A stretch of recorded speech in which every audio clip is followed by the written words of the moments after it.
ولید کے سب گھر والے حد سے زیادہ پریشان تھے۔ ولید کے گھر والے اس بات سے بے خبر تھے کہ ولید ان کے پیچھے کیا کر رہا ہے اور کیا کچھ کر چکا ہے۔ ولید کے گھر والوں کا سائمہ کا پریشانی سے برا حال تھا۔ پولیس ولید کو ڈھونڈ رہی تھی۔ اکرم صاحب کو جب یہ خبر ملی تو وہ بہت پریشان ہو گئے تھے اور انہوں نے اپنے کانٹیکٹ استعمال کرنا شروع کیے تھے، لیکن سب بیکار ثابت ہو رہا تھا۔ ولید کے خلاف جو ثبوت تھے وہ بہت مضبوط تھے۔ ہر ثبوت ولید کے خلاف تھا۔ وہ جگہ جگہ چھپتا پھر رہا تھا۔ اس کا پاسپورٹ، ویزا پولیس نے سب اپنی حراست میں لے لیا تھا، تو وہ ملک سے تو باہر جا ہی نہیں سکتا تھا۔ ولید کہیں نہ کہیں اسی شہر میں چھپا ہوا تھا۔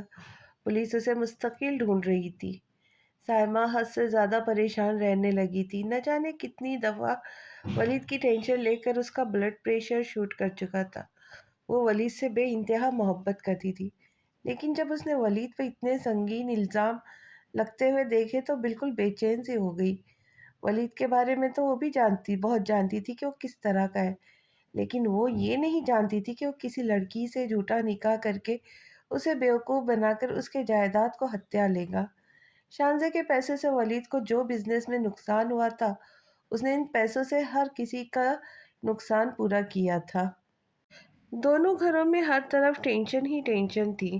سائمہ نے حارث صاحب کو بہت کہا کہ وہ اپنی کانٹیکٹ استعمال کرے یا پھر احمد صاحب کو کہے کہ وہ لندن سے کوئی مدد کرے، مگر حارث صاحب نے صاف منع کر دیا کہ وہ کسی بھی غلط کام میں کوئی ہاتھ نہیں ڈالیں گے۔ انہوں نے صاف کہہ دیا تھا، اگر ولید پر لگے ہوئے سارے الزامات سچ ہے تو میں اس معاملے میں نہ تمہاری، نہ ہی تمہارے بھانجے، نہ ہی تمہاری بہن کی کوئی مدد کروں گا۔ سائمہ اس وجہ سے حارث صاحب سے بہت لڑی تھی، لیکن حارث صاحب نے پرواہ نہ کی۔ کچھ دنوں تک تو وہ پولیس آفیسر باقاعدگی سے ولید کے گھر کے چکر لگاتے رہے تھے۔ دوسری طرف ولید بھی بے حد ہوشیار بنا ہوا تھا۔ چند دنوں کے بعد ان لوگوں نے اس کے گھر کے چکر لگانا کم کر دیے تھے۔ ان لوگوں نے اپنی طرف سے لاپرواہی نہیں دکھائی تھی، لیکن وہ ظاہر ایسے کر رہے تھے جیسے معاملہ اب آہستہ آہستہ ٹھنڈا ہونے لگا تھا۔ وہ چاہتے تھے کہ ولید یہ چیز دیکھے کہ اب معاملہ آہستہ آہستہ ٹھنڈا ہو رہا ہے، تو اس جگہ سے باہر نکلے جہاں وہ چھپا ہوا ہے۔ دوسری طرف انہوں نے ولید کو ڈھونڈنا جاری رکھا تھا۔ اب وہ پولیس والے ہفتے میں 2 سے 3 دفعہ لازمی چکر لگاتے تھے، مگر پہلے کی طرح ایک ہفتے میں 10 چکر نہیں لگاتے تھے۔ تمہارے ساتھ مسئلہ کیا ہے یار من؟ میں تمہیں 2 ہفتوں سے بلا رہا ہوں ملنے کے لیے، لیکن مجال ہے جو تمہارے کان پر جو تک رینگی ہو تو مجھے مستقل اگنور کر رہی ہو، میں دیکھ رہا ہوں۔ مراد سمن سے خاصی غصے میں کہہ رہا تھا، دیکھو مراد، تمہیں سمجھنے کی کوشش کرنی چاہیے۔ ہمارے گھر میں اس وقت بہت ٹینشن پھیلی ہوئی ہے۔ میں تم سے ملنے نہیں آ سکتی۔ مجھے کچھ نہیں پتا، تم مجھ سے ملنے آ رہی ہو بس۔ میں کافی دنوں سے تمہارا انتظار کر رہا ہوں۔ دیکھو مراد، پلیز سمجھنے کی کوشش کرو۔ ہمارے گھر میں اس قدر ٹینشن پھیلی ہوئی ہے کہ میں تمہیں بتا نہیں سکتی، اور ماما کی طبیعت بالکل ٹھیک نہیں ہے۔ ان کا بلڈ پریشر 3 دفعہ شوٹ ہو چکا ہے۔ میرا ایک کزن ہے ولید، اس کی وجہ سے میری ماما بہت پریشان ہے۔ سمن نے مراد کو یہ نہیں بتایا تھا کہ ولید نے کیا کیا ہے۔ کیا ہوا ہے تمہارے کزن کو؟ مراد نے فوراً پوچھا۔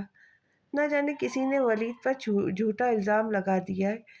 ولید کی وجہ سے ہمارے گھر میں بہت ٹینشن پھیلی رہتی ہے۔ اب تم مجھے بتاؤ کہ میں ان حالات میں تم سے ملنے کے لیے باہر کیسے آؤں، اور یقین کرنا تم مجھے فوراً واپس آنے تو نہیں دو گے؟ ہاں بالکل، کیونکہ میں نے تمہیں کہا تھا کہ میں تمہیں فوراً واپس آنے نہیں دوں گا، اور میں نے تمہیں ساتھ ساتھ بھی بتایا تھا کہ میں تمہیں اپنی فیملی سے ملوانا چاہتا ہوں۔ میں نے تمہارے لیے اتنے مہنگے ہوٹل میں کمرہ بک کروایا کہ میں تمہیں اپنے پیرنٹس اور اپنے چھوٹے بھائی سے ملواؤں گا، اور تم ہو کہ تمہارے نخرے ہی ختم نہیں ہو رہے۔ میرے نخرے کی بات نہیں ہے مراد۔ تمہیں کیا لگتا ہے میں گھر سے جاؤں گی تو کیا ماما نہیں پوچھیں گی میں کہاں جا رہی ہوں، اور میں ان کو کیا بول کر جاؤں کہ میں کس دوست سے ملنے جا رہی ہوں؟ اور تمہیں پتہ ہے وہ مجھے کتنا سنائیں گی، کہیں گی تمہارا کزن پولیس سے چھپتا پھرا، تمہیں سیر سپاٹے دوستوں کے ساتھ پارٹی سے فرصت نہیں۔ مجھے کچھ نہیں پتا، تم ہر حال میں مجھ سے ملنے آؤں گی، ورنہ میرا اور تمہارا آج سے ابھی سے یہ رشتہ ختم، سمجھ آئی؟ مراد نے کہہ کر فٹافٹ فون کاٹ دیا۔ فون کاٹنے کے بعد مراد نے اپنے برابر میں بیٹھے ہوئے دوست کے ہاتھ پر زور سے تالی ماری۔ اب دیکھ یار، تھوڑی دیر بعد یہ خود دوبارہ فون کر کے مجھ سے کہیں گی کہ کہاں ملنے آنا ہے۔ ہاں یار مراد، تو خاصا پکا ہو گیا ان کاموں میں، ہم سے بھی آگے نکل گیا ہے۔ تجھے باتیں بنانا اور باتوں کو منوانا اچھی طرح سے آگے، قسم سے بہت آگے جائے گا تو۔ آگے جانے کے لیے ہی تو یہ سب کچھ کیا ہے میں نے۔ بیوقوف تو دیکھنا اس کو کیسے لوٹتا ہوں، اور اس لڑکی سے ہی اپنے پیسے لے لوں گا کہ ساتھ زندگی یاد رکھیں گی مجھے، مراد نے کہا۔ چل بھائی، تو میرا چھوٹا بھائی بننے کے لیے تیار ہو جائے۔ تجھے کہا تھا نا تیرے لڑکے زیادہ ہوں گے تو گھبرا کر جلدی پیسے دیں گی، مراد نے اپنے دوست سے کہا۔ وہ دونوں دوست ایک دوسرے کو تالی مار کر زور زور سے ہنس رہے تھے۔ سمن نے بے حد پریشانی کے عالم میں فون کو دیکھا، اور ہمیشہ کی طرح وہی ہوا کہ اس نے تھوڑی دیر بعد مراد کو فون کر کے حامی بھر لی تھی۔ اب اسے جیسے تیسے کر کے مراد سے ملنے کے لیے ہر حال میں جانا تھا، چاہے چپکے سے ہی صحیح، لیکن جانا ضروری تھا۔ سمن دیر رات تک لان میں بیٹھی ہوئی فون استعمال کر رہی تھی۔ اس کے کان پر موبائل لگا ہوا تھا اور وہ کسی سے لمبی چوڑی باتیں کر رہی تھی۔ فرحان نے جب اسے لان میں رات کی اس پہر تنہا دیکھا تو فوراً اس کے سر پر آ پہنچا۔ رات کے 2:30 بج رہے، تم یہاں کیا کر رہی ہو؟ اور تمہارے کان پہ فون کیوں لگا ہوا ہے؟ فرحان نے خاصی سخت لہجے میں اپنی بہن سے پوچھا تھا۔ سمن نے جب اس کی کڑکدار آواز سنی تو ایک دم گھبرا گئی اور فوراً کاٹ دیا۔ تمہیں میری آواز نہیں آئی کیا؟ بہری ہو گئی ہو؟ میں نے کہا اتنی دیر رات میں کیا کر رہی ہو یہاں پر؟ فرحان نے اس بار مزید سختی سے پوچھا۔ سمن نے ڈر کے مارے تھوک نکلا۔ کچھ نہیں فرحان، بس میری دوست کی امی کی طبیعت بہت خراب تھی، وہ ہسپتال میں ایڈمٹ ہے، بس اسی وجہ سے اپنی دوست سے بات کر رہی تھی۔ وہ بہت پریشان ہے نا؟ سمن نے فوراً ہی جھوٹ بولا تھا۔ فرحان کے ماتھے پر اچانک بے شمار بل پڑے تھے۔ یہ کوئی ٹائم ہے رات کے 2:30 بجے بات کرنے کا؟ تمہاری دوست میں اتنی عقل نہیں ہے، اور اگر اس کی امی کی طبیعت اتنی خراب ہے تو اس وقت اسے اپنی امی کے پاس ہونا چاہیے تھا، نہ کہ تم سے فون پہ اتنی لمبی چوڑی باتیں کرے۔ آئندہ میں تمہیں یہاں نہ دیکھوں رات میں۔ وہ خاصی سخت لہجے میں سے گفتگو کر رہا تھا۔ اور تمہاری دوست کی امی کی طبیعت خراب ہے اور تم اس سے ہنس ہنس کے باتیں کر رہی تھی۔ فرحان نے اس پر طنز کیا تھا۔ سمن کے ہاتھ پیر فرحان کے سخت لہجے سے پھولنے لگے تھے۔ فرحان کیا ہو گیا ہے؟ تم اس طرح سے کیوں بات کر رہے ہو؟ مجھ سے کیا تمہیں مجھ پر یہ بھروسہ نہیں ہے؟ آئندہ کے بعد تم مجھے اتنی دیر رات تک لان میں نظر نہ ہو۔ اور میں دیکھ رہا ہوں تمہارے ہاتھ میں یہ فون کو کچھ زیادہ ہی رہنے لگا ہے۔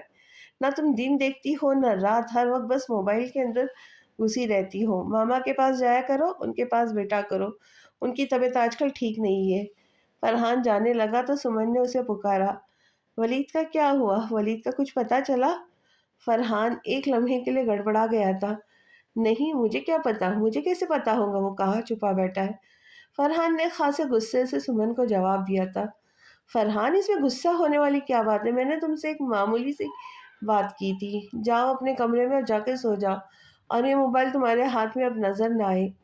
فرحان نے اس کی کوئی بھی بات کا جواب دیے بغیر اسے کمرے میں بھیج دیا۔ سمن خاموشی سے اٹھی اور اپنے کمرے میں آ گئی۔ ولید ابھی تک کہیں چھپا ہوا تھا، پولیس کو ابھی تک اس کا کوئی سراغ نہیں ملا تھا۔ پولیس ولید کو چاروں طرف ڈھونڈ رہی تھی اور اس کے گھر کے بھی چکر لگا رہی تھی۔ پری اپنا پیلا دوپٹہ شانوں پر پھیلائے اوپر چھت پر لگے ہوئے پودوں کو پانی دے رہی تھی۔ چھت کی دوسری طرف لگی ہوئی ہری بیلوں کو اس نے ایک ایک کر کے پانی دینا شروع کیا۔ شہریار 6 دن کے بعد واپس آ رہا تھا، وہ دن گن رہی تھی۔ شہریار کو آنے میں ابھی 6 دن ہیں، اس نے پودوں کو پانی دیتے ہوئے سوچا تھا۔ ہری بیلوں کو پانی دیتے وقت اس نے چھت سے نیچے جھانکا تھا۔ گھر آدھے سے زیادہ نظر آتا تھا جب چھپ کے کنارے پر کھڑے ہو کے کوئی نظارہ کرے تو۔ وہ بڑے مزے سے ٹھنڈی ٹھنڈی ہواؤں کا مزہ لیتی ہوئی لان کو دیکھ رہی تھی۔ جب گھر کا مین گیٹ کھلا، کسی کی سفید گاڑی گھر کے اندر داخل ہوتے ہوئے اسے نظر آئی۔